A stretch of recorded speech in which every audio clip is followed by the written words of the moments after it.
Et donc le sens de la dignité, il me vient de là, il me vient de la façon dont je vois aujourd'hui encore ma mère se comporter au quotidien, nuque droite, et voilà. Et puis c'est un truc que j'essaye de même pas de m'imposer, mais je trouve que si on veut essayer de vivre un petit peu ensemble, il ne faut pas qu'on triche trop les uns les autres, et la dignité, c'est être honnête avec l'autre, c'est dire voilà comment je suis. On peut avoir des différences, mais respecte-moi. Je veux dire, la dignité, elle marche dans les deux sens. Il y avait un troisième mot que j'ai oublié. Dignité, discrétion. Et devoir. Et devoir. Ah, ça, c'est joli, ça. Parce qu'il y a un de mes copains qui a écrit un très beau livre qui s'appelle Le devoir de français. Ouais. C'est un ami, Gilles Pudlowski, qui, lui, avait émigré de l'Europe de l'Est. Et qui me racontait qu'il s'est senti français le jour où il s'est retrouvé sur la tombe de son père seulement. Parce que son père était enterré en France et que jusqu'à là, il n'arrivait pas à oublier la Pologne d'origine. Et vous imaginez, avec le nom qu'il porte, Pudlowski, à quel point il y avait là des connotations raciales assez importantes. Et donc, il a écrit Le devoir de français. Et je trouve que c'est joli, et j'aurais aimé trouver cette formule-là, parce qu'on voit trop souvent le devoir comme une obligation. Et je ne crois pas que ça soit ça. Ouais. Devoir, c'est un truc que vous acceptez de faire. Une adhésion. C'est pas un devoir qu'on vous impose de faire à la va-vite le soir pour le lendemain. C'est pas un devoir de classe. Oui, voilà, c'est pas une punition. C'est beau devoir, hein, parce que c'est... droit et devoir. Ouais. Et vous disiez, quand on essayait de vous demander, quand quelque part j'ai lu ça, comment ces qualités vous ont servi pour votre travail de journaliste, vous disiez que c'est tout naturellement que vous aviez un devoir de réserve que vous respectiez scrupuleusement et que vous essayez de conserver toujours l'équilibre. Ouais. L'équilibre malgré les pulsions, mais tout en étant quand même pas un spectateur détaché, complètement neutre. C'est pas la peine de faire semblant. Hein. On peut, notamment dans l'émission J'ai rendez-vous avec vous, c'est là où j'étais le plus exposé à ce qu'on recherche mes pensées personnelles, puisque je travaillais sur l'opinion, je travaillais sur ce matériau-là. Et c'est là que je faisais en sorte, en ayant des opinions très opposées, de ne pas me... Moi, j'étais un facilitateur de parole. Je pense que ça, c'est essentiel. Et c'est vrai que la discrétion, notamment, je trouve que c'est une qualité journalistique, la discrétion. Parce que comment voulez-vous aller chercher ce que l'autre a à vous donner si vous arrivez en roulant des mécaniques? Une interview... Vous me permettez d'adopter cette... C'est libre de droit. Facilitateur de parole. Voilà, je la partage avec vous. Vous l'avez créé là à l'instant ou bien sûr? Oui, non, je n'avais pas pensé avant. Donc voilà, et puis dignité, c'est que le journalisme est un métier extrêmement compliqué et qu'il sera de plus en plus avec les nouveaux médias. Et je pense que quand on est attaqué, par exemple, vous faisiez allusion tout à l'heure aux différentes attaques dont j'ai été l'objet, quand vous ne pouvez avoir comme réponse que votre attitude à vous, c'est ça la dignité. C'est-à-dire qu'à cette époque-là, j'ai dit, écoutez, je l'ai dit dans une émission télé où on me posait la question, on me dit que j'ai fait ça, je vous dis que c'est pas vrai, maintenant on va pas se battre, voilà, vous me croyez pas, c'est l'honneur d'un homme, c'est la parole d'un homme. C'est ça la dignité. Et alors, vous avez une sorte d'alchimie, mais nous, aux Antilles, on connaît l'alchimie de la personnalité, du caractère, du tempérament, on est fait de ça. Vous dites que vous appartenez à une seule communauté, la communauté française, que vous vous sentez profondément kabyle, et que vous vous sentez profondément algérien, et qu'on ne vous l'enlèvera jamais. Vous le dites avec une sorte de fermeté. On ne va pas aller m'enlever des trucs que j'ai dans le corps ou dans la tête. Mais vous dites quand même... vous l'avez déjà, vous saviez bien que j'allais vous poser la question, que tout le chemin que vous avez fait dans votre carrière, mais aussi votre vie d'enfant et d'homme, vous voudriez que ce chemin soit en quelque part reconnu par la République et qu'on vous remercie. Alors, pourquoi c'est affectif? C'est plutôt qu'on me dise qu'on m'aime.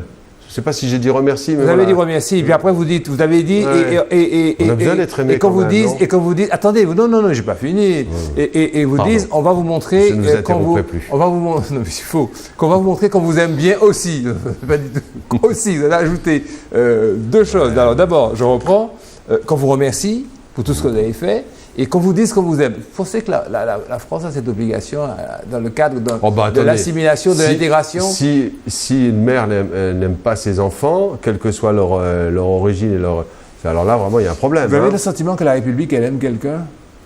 Ou, en tout cas, dans mon opinion, oui, puisque la République m'a aidé, hein, je le dis très honnêtement. Mais vous aider, c'est pas vous aimer. Oui, mais elle m'a déjà aidé, ce qui est quand même pas mal. Il y a beaucoup de gens qu'elle n'aide pas aujourd'hui, la République. Hein. Elle m'a quand même aidé par l'instruction, par l'école, par le travail ensuite. Donc elle m'a aidé. Vous avez l'impression que rester en Algérie, vous auriez été un nul. Et j'en sais rien, imaginez-vous. Ben alors. On ne saura jamais répondre à cette question. Alors pourquoi cette gratitude et cette exigence d'amour avec la République? Oh. Parce que c'est historiquement. Parce que il faut pas. Écoutez, j'ai dit tout à l'heure discrétion, dignité et devoir. Les 3 mots peuvent répondre à votre interrogation. C'est-à-dire que je ne vois pas pourquoi. Ne serait-ce que parce que. Même si les conditions de mon arrivée sont historiquement délicates, etc., je veux dire, il y a bien un moment où la République française, elle m'a accueilli sur sa terre, avec les difficultés dont on a parlé depuis le début de cette émission, mais elle ne m'a pas chassé, elle m'a permis de grandir, elle m'a permis d'être ce que vous avez rappelé aujourd'hui, une sorte de pluralisme d'origine qui sont aujourd'hui, et plus je grandis, plus elles sont intégrées en moi, donc moi, je n'ai pas de problème à dire que la République a un sens et qu'on peut la remercier. Voilà, simplement, de temps en temps, il faut qu'aussi elle dise « je vous aime ». Quoi. Et c'est une leçon, pardonnez-moi, je suis bavard, mais je trouve que c'est intéressant aujourd'hui que pour les populations plus jeunes, qui sont originaires de toutes les diversités, qui, elles, ces populations ne se sentent pas aimées, qu'on leur dise peut-être qu'on peut les aimer de temps en temps. Moi, je trouve que l'amour, c'est pas mal quand même. Non, mais attention, je suis d'accord, mais cet amour, vous estimez que c'est le corollaire, que c'est le résultat de tout ce que vous avez fait, puisque vous dites, écoutez-moi, j'ai fait beaucoup de chemin. J'ai fait beaucoup de chemin vers la République française. Je lui ai montré beaucoup de signes d'amour, d'affection, d'intérêt, et d'une façon un peu prétentieuse, je dirais à la République française, il faudrait aussi que tu me dises un peu que tu m'aimes. Vous ne demandez même pas beaucoup, un petit peu d'amour. J'étais modeste à l'époque. Alors, prenons la démarche contraire. Je n'ai pas fait beaucoup de chemin parce que je n'avais pas l'intelligence de Rachid Aram, parce que je n'avais pas un père cultivé qui me faisait lire dans le texte Lamartine de Victor Hugo. Moi, il ne me faisait pas lire, il me le disait. Donc, vous voyez, je suis pas... Là aussi, l'oralité continue, mais enfin, je vous interromps, pardon. J'avais pas... Beaucoup de vos compatriotes à l'époque n'avaient pas accès tous les jours à François et puis au Monde. Donc, ils n'ont pas eu tout ça. Donc, ils n'ont pas pu faire un chemin aussi harmonieux, aussi chouette, aussi sweet. Et puis, donc, alors comme ils n'ont pas fait tout ça, la République ne doit pas les aimer. Ah si. Non, mais la République devrait les aimer parce qu'elle devrait leur permettre de faire ça. C'est en ça que je dis que le système d'éducation, etc. Parce que tout ce que vous avez eu et tout, ça vient de vos qualités personnelles. J'ai même bien connaître votre QI, qui ne doit pas être naze. J'ai même ça votre QI. Vous êtes trop gentil. J'aimerais ça entre nous aller. Deux, j'aimerais faire revivre votre père pour avoir la preuve qu'en réalité, l'essentiel de ce que vous avez eu, c'est dans votre milieu familial. Oui, ça c'est le terreau. Mais après, ça n'aurait pas suffi si, encore une fois, je n'avais... Tout à l'heure, quand je vous raconte mes histoires de rédacteur en chef qui me prennent en main, c'est bien que j'ai de l'aide à un certain moment. Il y a bien des gens qui me tendent la main pour me faire avancer. C'est aussi ça, la République française. C'est ces rédacteurs en chef qui, dans les années 77, se disaient « j'ai un garçon là, j'estime que c'est un des meilleurs de la promotion, il s'appelle Rachid Aram, et je le pousserai ». Ça veut dire qu'en Algérie, vous auriez fait un chemin à peu près identique, et vous auriez été... Mais non, on n'en sait rien, mais moi je vous dis. Et vous auriez été ministre de l'Information et de la Culture, et vous auriez dit l'Algérie, je l'aime. En fait, vous êtes un grand affectueux. Voilà, mais moi j'aime ceux qui m'aiment, voilà. Mais sachez que je peux être très, très, très rancunier aussi. Très certainement. Parce que vous êtes très rancunier. Ça dure quelques générations, la rancune chez moi. Vous êtes affectif, c'est normal, si vous aimez. Quand vous avez pris la défense de M. Dominique Strauss-Kahn, enfin pas lui, les principes qui sont... On l'a rappelé la loi. C'est vous qui êtes monté au créneau. Parce que, à nouveau, c'est moi qui drive, entre guillemets, les affaires de déontologie et qui donc était chargé de rappeler ce que vous, homme de loi, vous connaissez, c'est-à-dire qu'il existe dans la loi Guigou la présomption d'innocence, qui en plus a été extrêmement bien écrite, qui prévoit qu'on ne peut pas montrer avec des menottes, etc. etc. C'est écrit dans la loi. Je veux dire, moi j'essaie de la respecter, la loi. Si on commence à dire c'est écrit, mais il y a de temps en temps on peut s'arranger avec la loi. D'accord. Donc c'est pas une défense d'une personne, c'est une défense d'un principe et de texte. La presse française a fait très fort, là, vous êtes d'accord, pendant un mois, pendant 3 semaines. Je pense que l'intervention du CSA a évité que ce soit encore plus fort. Comme nous sommes intervenus le lendemain. C'était possible de faire plus fort que ça? C'est en creux dans ma réponse. Donc, je pense que nous avons évité, notamment en matière de circulation de certaines images, je pense qu'on a fait en sorte que ce ne soit pas, on a réagi dès le lendemain ou le surlendemain, et on a réagi pas tout seul. Moi, j'ai beaucoup de mes anciens confrères avec qui j'ai des liens, d'abord parce que c'est mon rôle au CSA d'avoir des liens avec ceux qui font la télévision, et j'ai parlé avec eux au téléphone, je les ai questionnés, je leur ai demandé, parce que vous savez, le journalisme, il est parfois un peu moutonnier. Je les ai questionnés sur le fait de savoir s'ils avaient bien conscience de ce qu'ils étaient en train de faire. Ouais. Et je dois dire que le questionnement a été intéressant parce que des confrères à moi ont reconnu, et ça c'était bien, ils ont reconnu qu'ils avaient enfreint la loi. Oui, oui, oui. Et vous avez même été jusqu'à un peu dépasser vos prérogatives, parce que vous avez jugé bon de dire que la loi concernait tous les supports. Oui, oui, non, c'est-à-dire que, non, plus précisément, c'est la loi qui nous permet aujourd'hui de dire que sur tous les supports, le matériel, la production audiovisuelle respecte aux mêmes obligations, quel que soit le support. Oui, oui. Vous êtes un homme de loi, vous savez bien que la loi est faite pour être interprétée au plus juste possible. On ne va pas encore parler d'Éric Zemmour, parce que bon, ça présente très peu d'intérêt. Est-ce que vous avez eu... Vous savez que ce n'est pas Éric Zemmour que nous avons condamné, c'est le Canal+. C'est Canal+, c'est Canal qui a une responsabilité éditoriale. De laisser... Alors justement, à ce niveau, dans l'intervention du CSA, il y a des obligations qui tiennent à la publicité, il y a des obligations qui tiennent à la neutralité, au respect du pluralisme, etc. Donc, vous êtes préoccupé, ça c'est très important, vous vous intéressez aux médias. Ce sont les médias qui sont responsables. À la publicité clandestine. Oui, c'est-à-dire que j'ai expliqué tout à l'heure le système d'autorisation d'utilisation des fréquences. Il y a une personne morale qui signe la convention avec le CSA, en l'occurrence c'est le responsable éditorial, et c'est vers lui qu'on se retourne. Vous savez très bien qu'il faut qu'on se retourne vers quelqu'un en particulier. Comme pour la presse écrite, le directeur de publication. C'est le responsable éditorial, tout à fait. Donc voilà pourquoi la loi est souvent bien faite. Hein. Vous avez, quelle connaissance vous avez de la culture antillaise? Parlez-moi de Fanon. C'est facile ça. France Fanon. Nous sommes en pleine semaine de Fanon, en pleine quinzaine de Fanon. J'ai lu son nom sur le Place d'Alger aussi. Ouais. J'ai lu, malheureusement, le titre m'échappe, mais L'année de la Terre, peau noire, masque blanc, certainement ça. Oui, c'est celui-là. Peau noire, masque blanc. Ouais. Et qui remonte quand même, ma lecture en tout cas, remonte à un certain nombre d'années. J'ai trouvé formidable, magnifique. En fait, tout ce qu'on se raconte là, c'est rien du tout par rapport à ce que des hommes comme lui ont fait. C'est ça. C'est-à-dire que ce sentiment de la solidarité internationale et du respect humain, il est poussé au plus haut degré. Hein. Je veux dire, ce que j'essaye modestement de faire, ça n'est rien. La culture antillaise, sinon, moi, je l'approche en sachant qu'elle a la même complexité que la mienne, et que dire elle est comme ça ou elle est comme ça, c'est prétentieux. Voilà. J'ai la chance d'avoir au quotidien une assistante qui est antillaise et avec qui on rit de nos défauts. Ouais. Donc on connaît nos qualités.